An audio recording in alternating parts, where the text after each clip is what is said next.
From VTV Channel 6 studios in downtown Vernal, this is Local Point with your host, Chris Piner. Welcome to Local Point, brought to you by Ashley Regional Medical Center. I'm your host, Chris Piner. Joining me in the studio, we have Tal Ehlers from Uintah County Emergency Management. It's good to have you here. Thank you. Good to be here. I recognize also by the initials that we've talked a little bit about this program before, but we've always got new viewers, so I'm anxious to see what you have to say about it. So let's start by having you tell us a little bit about yourself. Moved out here about a year and a half ago, working for Uintah County as the Uintah County Emergency Manager. And what I do for the county, as well as for Vernal, Naples, and Ballard, is I help coordinate emergency operations plans, the activation of emergency resources in the event of a disaster, and pre-planning so that we can mitigate as much as possible to avoid circumstances should a disaster occur. All right. Wow. Well, that was a mouthful. Yeah. I think I followed it, Tal. The CERT, then, is actually nationwide, isn't it? It is. The Community Emergency Response Team. It was established largely after 9/11, and it was based on a program that came out in the 80s, based on the fact that family and friends are the first ones to respond to family and friends during and after a disaster. Okay. And so coincidentally, coming up in the month of October, the week of October 8th and also the week of October 22nd, we are conducting CERT trainings in the basin, and for $30 per person, people are able to come to a 21-hour training. It'll be spread out over a series of days, and people can learn basic first aid. They can learn simple search and rescue or light fire suppression. They can learn quite a bit about how to respond to their friends and family in the event of a disaster. Imagine for a moment if there were a disaster and you called 911 and nobody could respond, like we saw during Hurricane Katrina, like we saw in the Joplin tornadoes last year. And so once again, the more prepared our citizenry is for the different types of disasters that we may face, the better off we all are, and that's what we teach in the CERT training, and that is coming up, and people are welcome to contact my office if they'd like to sign up and come. We'd love to have them. What do you end up with after taking training like that? Is there some kind of a certification, a certification? Not necessarily a certification, but certainly a certificate of completion, and people will have been through the training. They'll be CERT trained. If they just want to come and get the information for their own enjoyment and their own use, then they're welcome to do that. Right, or if they would like to be a part of a team that would be deployed in a large-scale disaster to assist either within their own communities or to assist professional responders during a disaster, then they can do that also. That was my next question too, so that's fantastic. Give me the dates one more time of those two trainings. The week of October 8th and the week of October 22nd. And I want to make it clear that going through the CERT training does not make you a professional responder. You don't get to drive the fire truck or go out and carry a weapon with the law enforcement departments. That's a different training, right? But it certainly is important that we have that volunteerism and that people have simple skills. Like I said, light fire suppression, basic first aid, those things are so important during a large-scale disaster. Well, it sounds like something that really everyone should do. Ideally, everyone would have this training. Well, and if you look at simple organizations out there like the Boy Scout program, their motto is be prepared.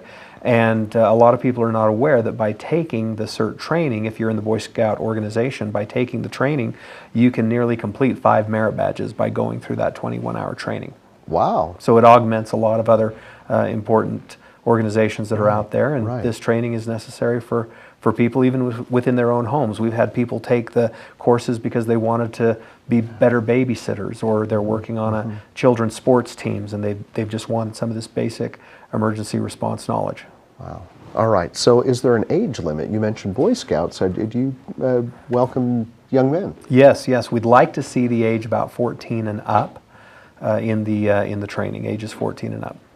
Okay, and so what if a guy like me has a 12-year-old and wants to go with him? Would that be wait for 2 years, or could you come along with Dad? That would be great if there was a parent attending with the child, if they were 12 or 13. Yeah, that'd be great. Right. Okay. Oh, that's good information. Okay, now tell me what CERT stands for. Did we cover that? We may have. Community Emergency Response Team.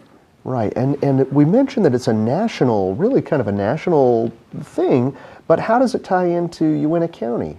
There is a national organization called Citizen Corps, And within Uintah County, we do have a Citizen Corps Council. We have a Citizen Corps organization here. And under Citizen Corps, there are many volunteer organizations. Medical Reserve Corps, which is administered through Tri-County Health. There's the ARES group, Amateur Radio Emergency Services, which deals with communications and ham radio.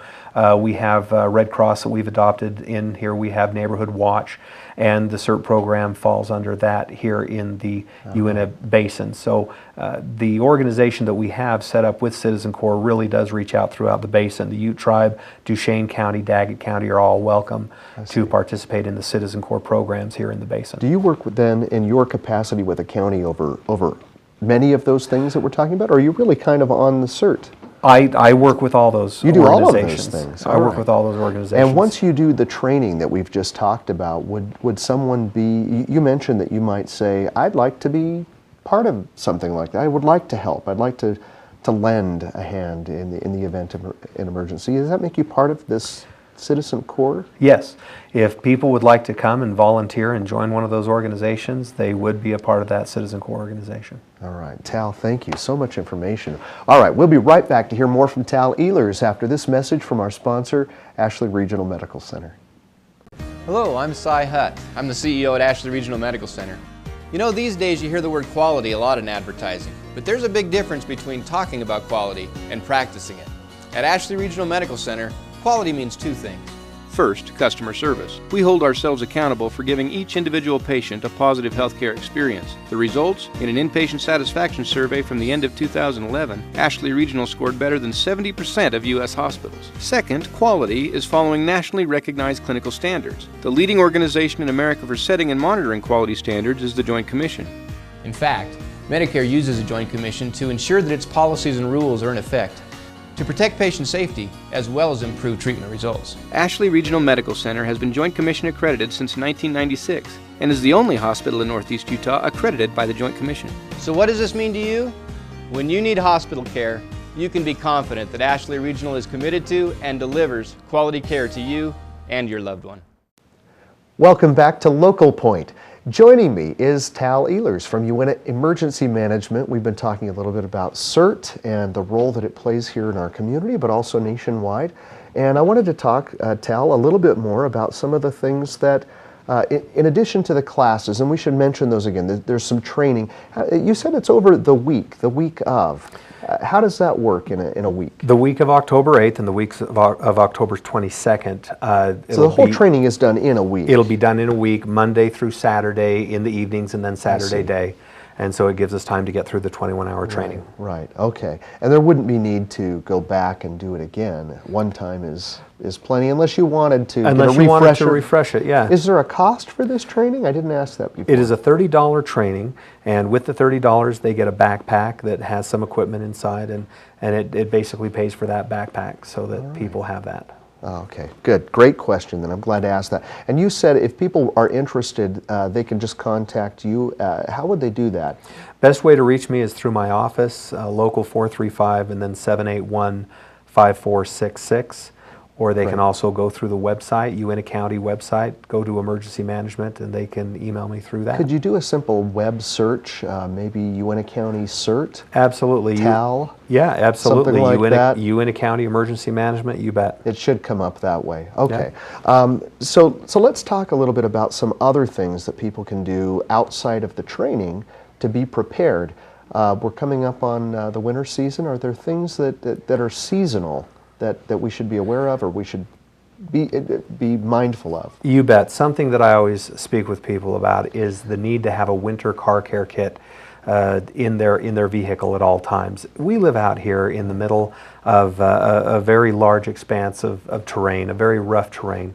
And we could have rain, we could have snow, the temperature could be 20 degrees below zero, and your car should be set up to help you survive. And so it's important that people have a winter car kit that has things in it like extra blankets, additional food, if you have medications, if you have food for your pet, things like that you could maintain with you. And I have seen countless circumstances where people have been stuck in a snowstorm, in a blizzard, they slide off the road, and they are stranded for a period of time. And we want to encourage people not to try to walk out of a situation. Stay with your car. that will be the easiest way to find you, but your car should help you to survive. All right. I'm going to guess that you have this kind of thing. What do you have in your car kit? In my kit, I keep a change of clothes, a change of boots. I keep emergency foodstuffs, things like granola bars, graham crackers, Pop-Tarts.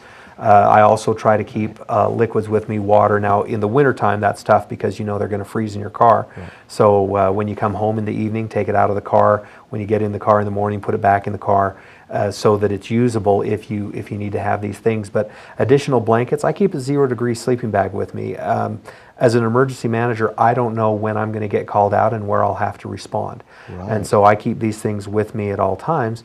And there were a lot of years that I ran with a search and rescue organization in the central part of the state.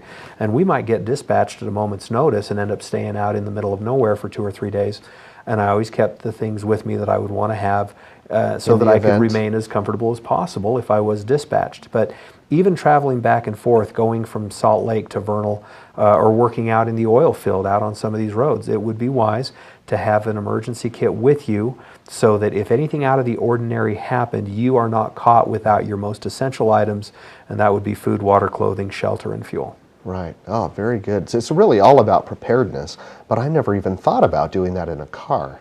All right, now I'm running out of time. We got so much to talk about, but tell me about 72-hour kits. A 72-hour kit is an item that you would want to have for each member of your family. It's a very basic preparedness item. Okay. Consider if there were a disaster and you were out of your norm and you wanted to have items to maintain your comfort for as long as possible. If you had a 3-day supply of items like, let's say, a toothbrush and toothpaste and toilet paper and a pocket knife and a change of clothes, a change of underwear.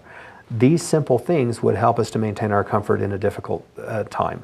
And so by having a 72-hour kit, should something out of the ordinary happen, should you need to evacuate due to a hazmat spill. So something you could take with you. Exactly.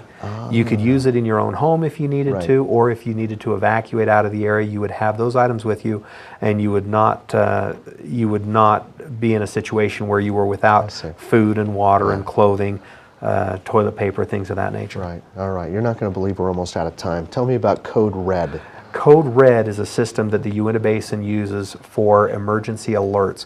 People can go to the Vernal City website, Uintah County website, Duchesne website. They can click on the Code Red link and they can sign up for Code Red. It is a notification system. It can call your home phone, your cell phone. It can text you. It can email you. It sends out about 50,000 phone calls per hour, and like I said, it's for Duchesne County, Uintah Basin, for the Ute Tribe, Uintah County, and Daggett. That sounds like something everybody needs to do. Yes. We should all be on that to be connected and communicate. We would love to have them sign up on this, and then if there is an emergency notification, if there is a blizzard coming, if there is a hazmat spill, if there was any kind of civil unrest, we can send out notifications to the public and make them aware of what's going on in their community. Tal, thank you so much. If nothing else, that last one has really hit home for me. Thank you very much for coming. I can tell we've got more to talk about. We might have to have you back on again. I'd enjoy that. Thank you. Thanks for coming. And thank you for watching today's show. That's all for now. Please join us next time right here on VTV Channel 6.